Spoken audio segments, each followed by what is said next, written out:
മാതാപിതാക്കൾക്ക് തൗഹീദുണ്ട് എന്നായിരുന്നു. ഒരൊറ്റ കുട്ടിയും അതിനെ ഖണ്ഡിച്ചിട്ടില്ല, എതിർത്തിട്ടില്ല, എതിർക്കാൻ സാധ്യവുമല്ല. നമ്മളവിടെ കുറച്ച് കൂട്ടര് അവർക്ക് എല്ലാം ചീത്തയാക്കും. തങ്ങളുടെ മാതാപിതാക്കളെ സംബന്ധിച്ച് ആരോപണം പറഞ്ഞിട്ട് അവർ ചീത്തയാക്കും. അത് ഇക്കൂട്ടരുടെ പിൻഗാമികളാണ്.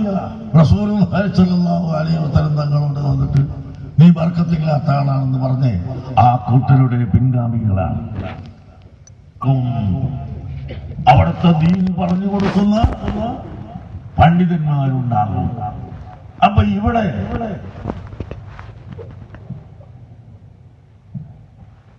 ഈ നാട്ടിൽ വിശുദ്ധ ഖുർആൻ നിങ്ങളെ പഠിപ്പിക്കുന്നുവെങ്കിൽ അത് നബി സല്ലല്ലാഹു അലൈഹി വസല്ലം തങ്ങൾക്ക് അല്ലാഹു കൊടുത്ത ഖൈറിൽപ്പെട്ടതാണ്.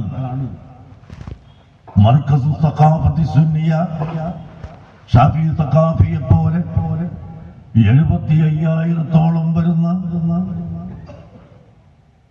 പണ്ഡിതന്മാരെ അല്ലാത്തവരെ അവിടുന്ന് വാർത്തുവിട്ടതിൽ 10,000-ഓളം വരുന്ന പണ്ഡിതന്മാർ തന്നെ, സഖാഫികൾ തന്നെ അവിടുന്ന് പുറത്തിറങ്ങി ഈ സേവനം ചെയ്യുന്നു. ചിലർക്ക് മറ്റു ചിലരെക്കാൾ ചില പ്രത്യേകത ഉണ്ടാകുമെന്ന് മാത്രം. അല്ലാഹുവിന്റെ തൗഫീഖ് കൊണ്ട് 10,000-ഓളം സഖാഫികളെ അവിടുന്ന് പുറത്തിറക്കി. സ്ഥാപനത്തിൽ നിങ്ങൾ ഒറ്റ ദിവസം വന്നു നോക്കൂ, എത്ര ജുസ് ഖുർആൻ ഓതുന്നു, എത്ര ജുസാണ് ഖുർആൻ ഓതുന്നത്. ഖുർആൻ ഹിഫ്ളാക്കുന്ന 24 മണിക്കൂറും ഖുർആൻ ഓതിക്കൊണ്ടിരിക്കുന്നു. 1300 വിദ്യാർത്ഥി ശരീഅത്ത് കോളേജിൽ പഠിക്കുന്ന വിദ്യാർത്ഥികൾ സുബഹി നിസ്കരിച്ചിട്ട് എല്ലാവരും അര ജുസ് എങ്കിലും ഖുർആൻ ഓതുന്നു. മറ്റ് വിദ്യാർത്ഥികൾ ഖുർആൻ ഓതുന്നു.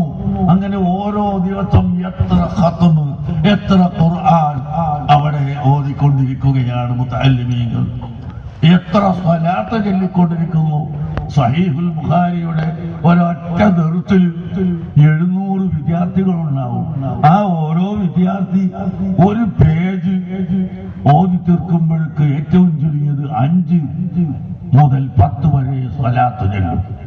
റസൂലുള്ളാഹി സ്വല്ലല്ലാഹു അലൈഹി വസല്ലം തങ്ങളുടെ പേരിങ്ങനെ വരും. അനിൻ നബി സ്വല്ലല്ലാഹു അലൈഹി വസല്ലം ഖാല നബി സ്വല്ലല്ലാഹു അലൈഹി വസല്ലം ഇങ്ങനെ വരുമ്പോ ആ സ്വലാത്ത് ഈ 700 പേരും ചൊല്ലിയാൽ എത്ര സ്വലാത്താണ് ഒരു ദിവസം അവിടുന്ന് ചൊല്ലിപ്പോകുന്നത്. പ്രിയപ്പെട്ട സഹോദരങ്ങളെ, അതെല്ലാം ഏതാണ്? അൽ ഖൈറുൽ കസീർ. ഇന്നാ അഅതൈനാകൽ കൗസർ.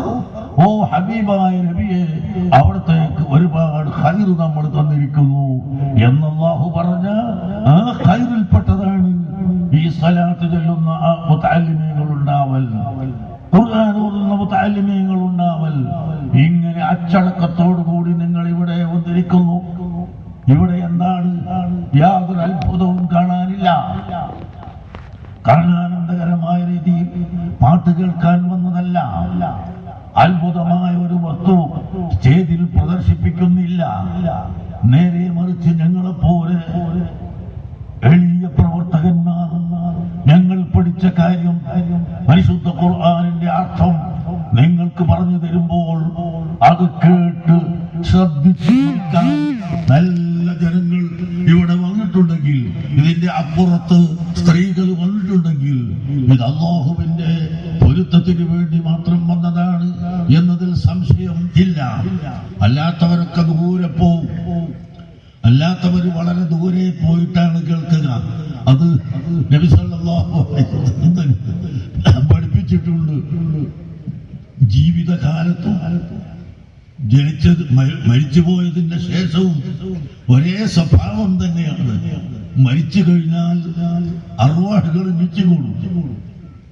മരിച്ചു കഴിഞ്ഞാൽ മനുഷ്യന്മാരുടെ റൂഹുകൾ മീറ്റിംഗ് കൂടും, ഒരുമിച്ച് കൂടും, വാതിൽ സംഘടിപ്പിക്കും.